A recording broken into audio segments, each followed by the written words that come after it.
Welcome back to my channel again. और आज हम स्टार्ट करते हैं अपना पार्ट नंबर 2 अपने गोल्डन रूल्स का मॉडर्न अप्रोच। इसके बाद हम सीखने वाले हैं गोल्डन रूल्स में। आइए रूल नंबर 2 को हम डिस्कस करते हैं।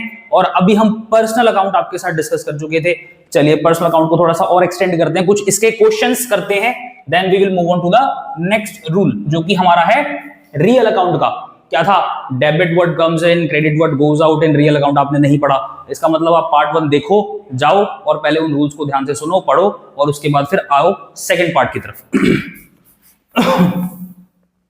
सो अब हम कुछ एग्जांपल्स ले रहे हैं, जिसमें कि हमने पहले एग्जांपल लिया यहां पर क्या कि goods sold to mister X. Mister X को हमने सामान बेचा है। मुझे बताओ बेटा, इस ट्रांजैक्शन के अंदर मिस्टर एक्स कौन है?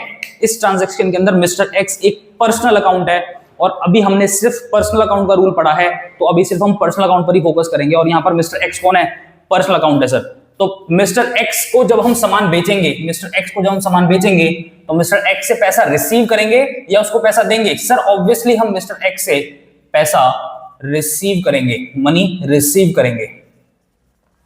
तो हमारे पास एक राइट है to receive 50,000 rupees from mister X. That is why rule क्या कहता है? Debit the receiver, credit the giver. Debit the receiver मतलब क्या? जो पर्सन हमसे सामान खरीद कर ले गया, हमने उसको सामान बेचा है, उस पर हमारा राइट है to receive a particular amount. That is why debit the receiver. और क्रेडिट द गिवर का मतलब क्या है? जिस पर्सन से या जिस सप्लायर से हमने सामान खरीदा है उसको हम पैसा देंगे। हम कौन है? बिजनेस। हम बिजनेस उसको पैसा पे करेगा, तो क्रेडिट द गिवर। और क्रेडिट का मतलब मैंने क्या बताया? दैट क्रेडिट मतलब होता है that is loan by the business और liability for the business, right. तो अभी आपको मिस्टर एक्स का ये जो अकाउंट जो डेबिट हुआ है, होपफुली क्लियर हो गया होगा। सर क्या है ये एक पर्सनल अकाउंट है और इस पर हमारा राइट आ गया है 50,000 रुपीज मिस्टर एक्स से हम लेकर ही मानेंगे। ओके तो सर ये सेल का क्या करें? सेल एक नॉमिनल अकाउंट है, ये हम रूल नंबर 3 में डिस्कस करेंगे, ठीक है। और रूल नंबर 3 अभी मैंने आपको पढ़ाया नहीं है। रूल नंबर 3 है नॉमिनल अकाउंट का, debit all expenses and losses, credit all income and gains in nominal account. अब वो हम डिस्कस करेंगे रूल नंबर 3 में, जो कि हम आगे अपने थर्ड पार्ट के अंदर डिस्कस करेंगे hopefully.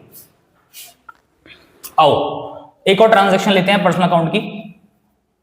Cash introduce by Ram in the business of ₹2 lakh. Ram ने बिजनेस में 2 लाख रुपए का कैश इंट्रोड्यूस किया। Now see this is the business और ये है राम, ठीक है। अब राम जी ने क्या करा? बिजनेस में 2 लाख रुपए लगाए। अब सिंपल सी बात है, राम है कौन जिसने बिजनेस में पैसा लगाया? सिंपल सी बात है, ट्रांजैक्शन को देख के हमें समझ में आ रहा है कि राम अगर बिजनेस में कैश इंट्रोड्यूस कर रहा है, दैट मींस यहां पर राम क्या है? बिजनेस का ओनर है। और मैंने आपको बताया था कि बिजनेस और ओनर दोनों ही क्या हैं? सेपरेट एंटिटी मानी जाती है, सेपरेट आइडेंटिटी कंसीडर की जाती है as per accounting point of view. Accounting के पॉइंट ऑफ व्यू से बिजनेस ओनर को बोलता है तेरा मेरा सिर्फ पैसे का लेना देना है, तू बिजनेस का कोई नहीं लगता। अकाउंटिंग के पॉइंट ऑफ व्यू से अगर इसने 2 लाख रुपए लगाए हैं तो वो इसके लिए क्या है? लायबिलिटी है। और ओनर के लिए हम कौन सा अकाउंट क्रिएट करते हैं? कैपिटल अकाउंट क्रिएट करते हैं। मैंने हमारे पर्सनल अकाउंट के एग्जांपल्स में लिखा हुआ है। कैपिटल अकाउंट क्या है?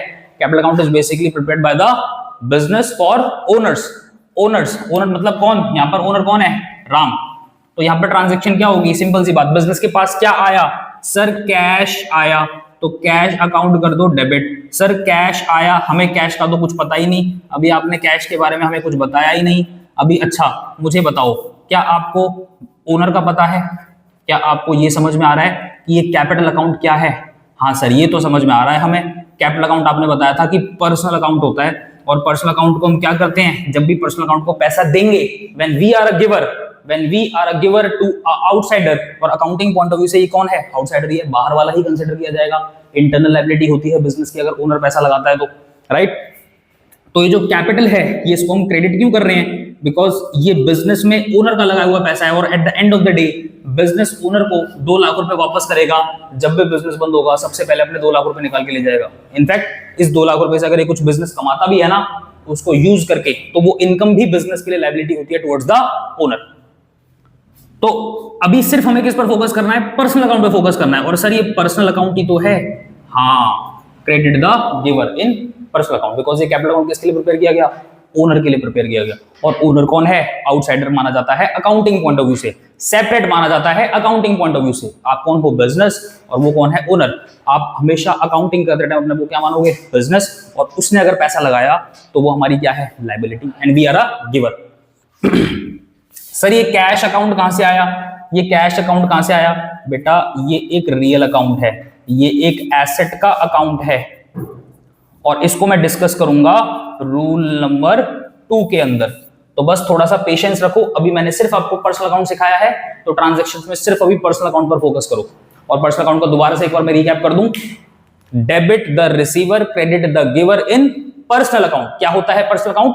हमारे बिजनेस का, जिसकी हम अकाउंटिंग रिकॉर्ड कर रहे हैं, उसके साथ जितने भी बाहर वाले इंटरेक्ट करेंगे, whether it is a customer, whether it is a supplier, whether it is a bank, whether it is a owner, ये सब कौन है? बिजनेस के बाहर वाले हैं। ये जब भी बिजनेस को पैसा देंगे, मतलब बिजनेस कभी भी इनसे पैसा रिसीव करने का राइट रखता है, तो इन सभी अकाउंट्स को, कैपिटल अकाउंट, जितने भी पर्सनल अकाउंट है, इन सबको क्या कर देगा? डेबिट कर देगा when business is a receiver. और जब बिजनेस इनको पैसा देगा तो इनको क्या कर देगा? क्रेडिट कर देगा। ठीक है, इसमें हमने परचेज की ट्रांजैक्शन करके देखी थी, फिर हमने एक और सेल की ट्रांजैक्शन करी थी, और उसके बाद फिर मैंने आज एक और सेल की ट्रांजैक्शन बताई है आपको, जिसमें मिस्टर एक्स को सामान बेचा गया है और एक्स से हम पैसा रिसीव करने का राइट रखते हैं। और हमने सेल को क्रेडिट क्यों किया? सेल हमारा नॉमिनल अकाउंट है, हम रूल नंबर 3 में डिस्कस करेंगे। अच्छा, उसके बाद एक और ट्रांजैक्शन मैंने डिस्कस करी जहां पर मैंने ओनर की बात करी, प्रोप्राइटर की बात करी। और प्रोप्राइटर के लिए हम कौन सा अकाउंट प्रिपेयर करते हैं? कैपिटल अकाउंट प्रिपेयर करते हैं। और कैपिटल क्या है? बिजनेस के लिए इंटरनल लायबिलिटी होती है। मैं बता दूं, बिजनेस के 2 तरह की लायबिलिटी होती है, इंटरनल लायबिलिटी और एक्सटर्नल लायबिलिटी। इंटरनल लायबिलिटी जो कि ओनर का लगाया हुआ पैसा होता है। एक्सटर्नल लायबिलिटी जैसे कि बैंक लोन्स, क्रेडिटर्स, जितने भी आउटसाइडर्स होते हैं, बाहर से अगर बिजनेस ने कहीं से भी कुछ भी कर्जा लिया है या अरेंज किया है। Got it? चलिए अब हम स्टार्ट करते हैं, इसको नोट डाउन करते रहना कॉन्सेप्ट कॉपी के अंदर। आओ अब स्टार्ट करते हैं रूल नंबर 2। तो लिखना स्टार्ट करेंगे, what is the rule number 2?